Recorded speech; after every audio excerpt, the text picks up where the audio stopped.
show you my Crown Vic install I've got going on in my 56 here.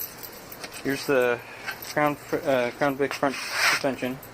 Got that out of a 2003 Police Interceptor.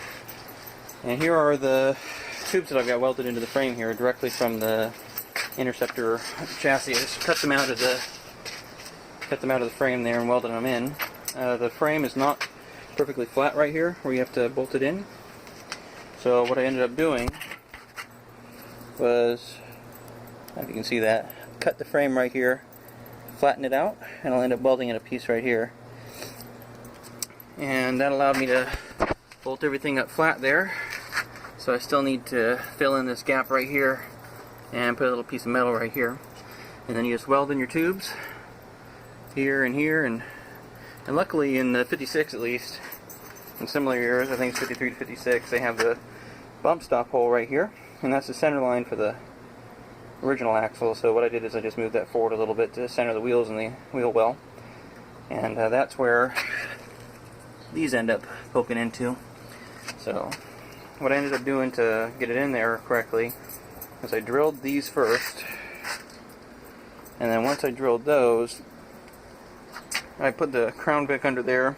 Well, first I cut this out, obviously, and then I put the Crown Vic under there, and I spray painted, you can see a little orange paint still, I spray painted the bottom of these holes to leave witness marks on the bottom of the frame here, so I'd know exactly where these tubes needed to go. Drilled out holes there, and then did something similar up here. I put that top piece right there back onto it and held it over there and sprayed through it, able to get that through. I also measured it out to make sure it was accurate and where it needed to be. But otherwise, bolts up in, super easy. I haven't gotten to the rear mounts yet, where these A-arms hook in, but those will go about right here. And what I'll do is I'll go to the junkyard and get another set of these things, cut off the bushing, and then turn them upside down. They're mirror images of each other, so I'll turn it upside down, weld it to the frame here, stiffen it up with some triangles and gussets, and that'll be good to go as far as the front suspension goes. So now I'm just cutting off all the extra weight here. And I tell you what, those are some tough rivets to get out with a saw. Next I need to figure out what to do about this where the cross member used to be here. And when I got the truck, it was all cut out, so what I'm going to end up having to do is probably take the Crown Vic's, I think it's back there somewhere, the Crown Vic's tranny cross member, and put it in there, and then hook it into the top and the bottom of the frame down there, because otherwise there's all sorts of flex in the frame. I remember driving this thing before I started ripping it apart here. I had a 390 in it and a C6, and that piece was cut out already, and man, that whole cab just rocked back and forth and twisted like crazy. So you gotta have it hooked to the bottom and the top. Just the ones in the bottom won't do it for you. And these frame pieces here where the front of your cab bolts in, those will start sagging down, and that'll be a problem for you, because you'll start hitting right here with your cab and have a real harsh ride. In any case, that's where I'm at so far.